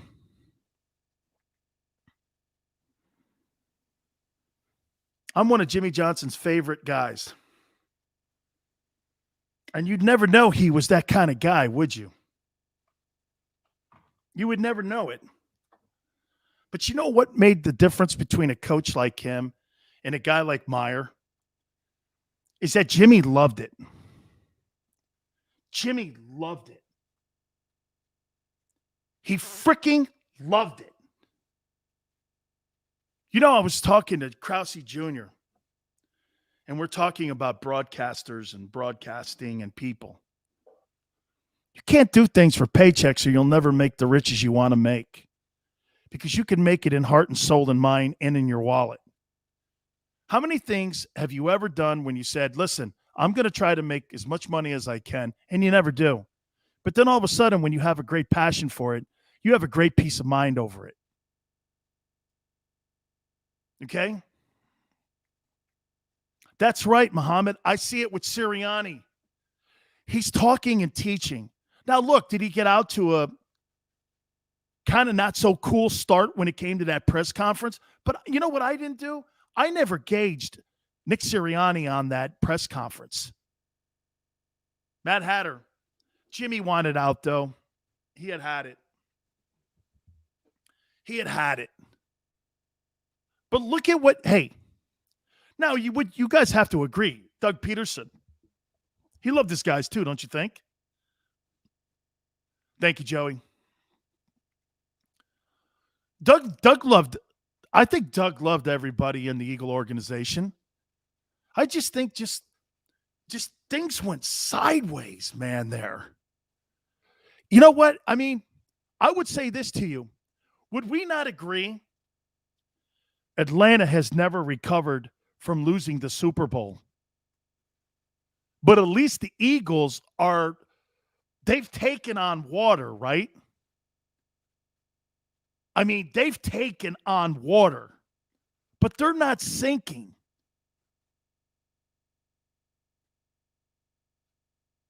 Dev says, I think Doug favored certain people. How about this? Let me ask you guys this. You guys get a better feeling about Sirianni than you did with Doug Peterson? So far, I mean, even with the press conference, that I didn't weigh that into being whether or not hey, if press conferences were a gauge, do you think Bill Belichick would ever coach in the NFL if it was all about press conferences? Here's a Belichick press conference. You ready? Bill, what do you make of your opponent this week? The Dolphins are a really good football team, and one of your assistants, they're well coached. They got a nice 53. They got a quarterback who's getting it a little bit. And, he coaches, I coach. We'll be ready to play. Yeah, but Bill, what do you have to do to beat the Dolphins? Well, got to execute. No turnovers. No penalties. We got to run the ball as much as we can and, show up. They're going to show up too. Okay, great. Can I get a little more than that? Right? Can I get a little more than that? I mean, don't ever take a press conference with Bill Belichick and go, oh, my God, that's a great one. Yeah, no, I agree, man. I like what you just said, Nunez. I do. I like that. I do. I like that. Yeah. Kevin, it is, man. I think there's something different about Nick. Now, here, round 1 of 17. That's such a great spin. Now, remember something. Everybody's all good and all when you're winning. Let's see how everybody acts when you've had a couple knocks on the head. There's some dents in the fender. And you're taking a little water on. Who's bailing? That was one of the things that I saw with the Eagles a year ago, right? How about this? That's one of the things that I saw with the Eagles a year ago. All of a sudden, the boat started taking a whole boatload of water on. And then before you know it, the rats started coming to the top of the boat. Here's Alshon Jeffries in the corner going, Nicky. Where's my Nicky? Nicky. Shut up, dude. Right? Oh, he did, just Mike. He's one of the least liked players I have covered. He got his bag of money when he was in Philly, and he rode that thing to the bank. And when he went into the bank to cash his checks, this guy didn't use a gun when he was stealing money. Nicky, where's my Nicky? You see the trophy and the statue out front? I burn incense every night to you, Nicky. Little Nicky Foles. I take the incense and I burn it. And then we do like a charade. Dear. And by the way, I wrote this wonderful soliloquy to you, Nicky. Right? Here's a sonnet. Dear Nicky, I love you so much that I hate Carson Wentz. Oh, me? You're paid to play football. That's right, Kevin. Most of these guys do, man. They fall back on their wallet, and they hurt their sphincter muscle. Look at Zeke. Zeke Elliott got his money. But you know what? I'll say this about Zeke in Dallas. So Zeke's first year, he's averaging 22 carries a game. Next year, he goes to 19. Year after that, he goes to 24. Then he went to 17. Then last year he went to 11. And in the process, Dak's numbers are going up in attempts. Yes, Whiteside. Yes.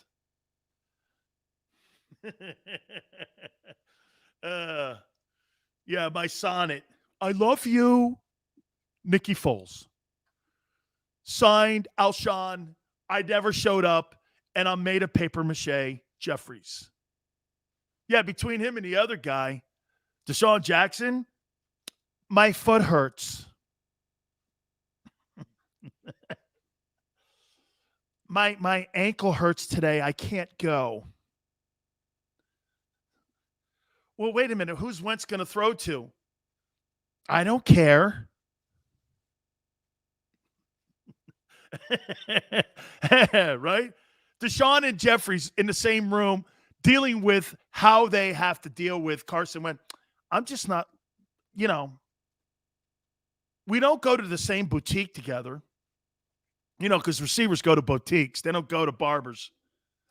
They go to boutiques, right? He doesn't go to my boutique.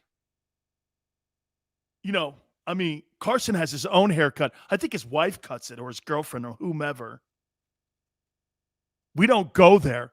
I get pedicures. If a dude in the NFL gets a pedicure, I might not hang with that guy. I don't want anybody touching my feet. Okay? I don't want anybody touching my feet. I don't like anybody touching my feet. My feet are gnarly as I don't want anybody even look. That's not my deal. I'm not a feet guy. Yeah. Hey, Sileo got a pedicure. No, he was dead when that happened. Hey, Just Mike. If a dude goes to a boutique, might not want you tuning into the show.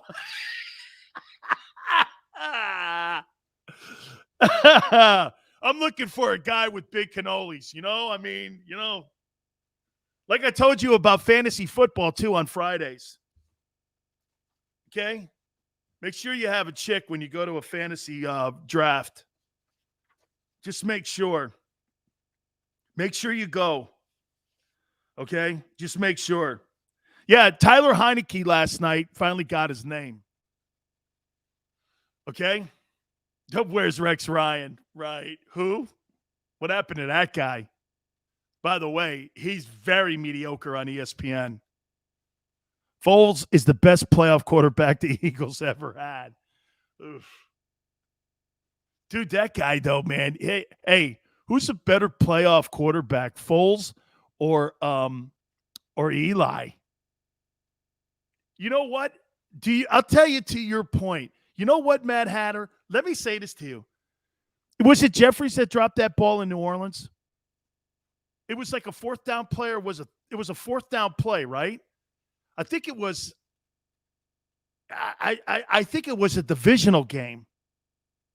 Help me out if I'm wrong here. Was it a divisional game that Foles got beat in his last game as a quarterback for the Eagles, and Jeffries dropped that pass down in New Orleans? If he catches it, it's first down, and the Eagles are like almost in the red zone. If that guy catches that pass, I was saying this, man. After he dropped that, I went, hey, if Foles gets that completion, I don't know. That guy's got some crazy magic in that damn guy's arm. And, hey, I don't know. I thought you may have won that ball game and then went to the NFC Championship game again. I always look, to me, that catch, or drop, I should say, that was that was on that was not on the quarterback. That was on that dude, man. So again, let me hit on it real quick here going into this weekend. Look, I know you guys are going, Sills, come on, man. You can't be picking against the Eagles. I do think the 49ers win this game 27-22. Jalen's got to get outside. Okay? He's got to break containment. If he breaks containment, breaks the edge like he did against the Falcons, you guys are going to be in great shape. Paul says divisional round. Jeffrey dropped a 4th down pass at about the 20-yard line with about 40 seconds left. Paul, what was it? Were they down a TD or were they down a field goal? I forget what the score was, but that will always stay in my mind. That will always stay in my mind that Foles had that team rolling. And I thought they were going to go to the NFC Championship game. So real quick again here. Marcus, thanks for stepping in, brother. Hurts has got to break the edge down. He's got to break the edges. Got to break the edges down on a really good 49er team. 4th down, it was 4th down. You got to break the edges down. Have to establish a running attack. You want to limit Jimmy G in that offense on the other side of the ball. Okay, you want to limit him. You're trying to get more. I don't believe there's going to be. Watch this. I would say this. Because both teams are going to try to establish a running attack, I would go like this. 1, 2, 3. You'll probably get 3 drives a quarter. You're going to get like 12 drives. 12 to 14 drives in this game. Okay? 12 to 14 drives. That's how I think. That's why the score is going to be like a little lower than what people think. So I think there's going to be like 12 to 14, somewhere in there. And the team closer to the 14-15 when it comes to drives and series, that's the team that's going to win the game. Hey, and don't be shocked. Don't be shocked at the end of the day. Nunez, because you think because of Jason Verrett being out. I agree.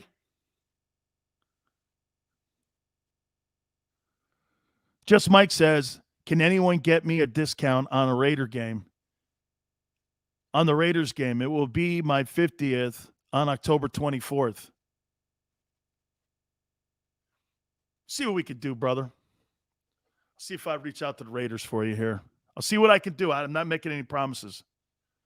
49ers 2 without 3-4 starters in defense. Yeah, but Paul, I still think that roster's awful good. And watch this. I'm sorry, but I don't think I don't think Jalen Hurts is better than Jimmy Garoppolo. Jimmy Garoppolo is more accomplished. Now, athletically, you probably say that Jalen's more gifted athletically. That's a fact. Okay? Just Mike, I'm going to try to do my best. I'll reach out to the Raiders. Dion says, like I said, 29-17 49ers. Wow, that's a little more than I thought. Giants just confirmed NFL office said there was no offsides on the field goal last night. Yeah, great. Thanks. Hey, that's really great on a Hey, wait a minute. That's really great on a Friday. Hey, thanks, man. I appreciate it. You mean to tell me you couldn't make that call in New York City last night? Why the hell have replay? Why the hell have replay then and stop the damn game if you're going to make that stupid-ass call on a Friday after a Thursday night divisional game? Dude, it's one thing if you're playing a team outside your division. Joey B, I need a double dog. Joey B, hang on here, man. I always remember something here. You can't just eat one devil dog, dude. You got to eat 3 of them. You don't eat one devil dog. You eat 3 of them. Hey, the game's this weekend, too. I wrote those down for you. Okay? Rams and Colts. See what Wentz does. Bills and Dolphins. KC and Baltimore. College, Nebraska, Oklahoma for old school dudes like me. Bam and the Gators. Go Canes. I keep getting asked about Mario Cristobal going to the Miami Hurricanes. USC, Washington State, and Auburn, Penn State will be a game to watch too. Those 4 games I'm going to be keeping an eyeball on. Guys, I can't wait to see what happens this weekend. It's going to be a big game. Hey, and by the way, do me a favor. Post any pictures of tailgating that you guys may do at the link to my Twitter page, at Dan Sileo Show, please. I want to see some tailgate pictures from the link this weekend. Should be a great weekend of football on Saturday and Sunday. Don't forget to check us out on Monday again, please, man. Coming out of a great weekend. If you missed any of the show, go over to the JAKIB Media channel. We'll see you on Monday, 4 to 6. We love all of you guys. Thank you so much for coming aboard. We'll catch you on the flip side.